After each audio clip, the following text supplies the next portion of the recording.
15,000 ఇస్తాము, డిసెంబర్ 9కే ఇస్తాము 2023లో అని చెప్పి ఈ రోజు 12,000 ఇస్తాం. అది కూడా వ్యవసాయ యోగ్యమైన భూమి అంటున్నాం. ఆ యోగ్యమైన భూమి అనేది గైడ్ లైన్ లేదు. ఒక పెద్ద గందరగోళము. ప్రమాణ పత్రికలు రాసేయాలంట రైతులు, మళ్ళీ విఆర్ఓలు వస్తారంట. అవి ఎవడెవనికి రాసేయాలి, ఎవడు రాయాలి అంటే మళ్ళీ లేని లంచ గొండితనాన్ని కొత్తగా రైతులను హింస పెట్టి రక్తం పీల్చే విధానాన్ని మళ్ళీ తీసుకొస్తుంది కాంగ్రెస్ ప్రభుత్వం. ఎందుకంటే ఇంతకుముందు కేసీఆర్ గారు ఉట్టిగానే డైరెక్ట్గా బెనిఫిట్ ఎవరు ఉండొద్దు మధ్యవర్తి అని చెప్పి రైతులకు ఇచ్చిండు పాస్బుక్ ఆధారంగా.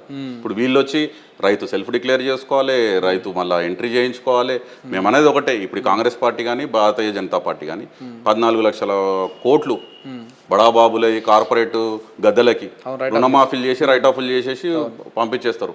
మరి అక్కడ ఎందుకో తీసుకోలేదు ప్రమాణ పత్రికలు వాళ్ళ దగ్గర. ఈ రైతుల దగ్గరకు వచ్చే వరకు రుణమాఫీ నయవంచనని సగం మంది కూడా కాలేదు.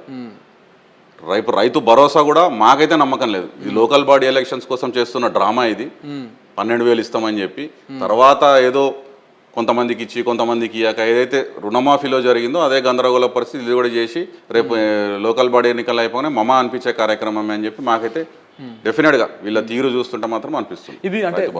దీని మీద మాట్లాడొద్దనే ఇదంతా.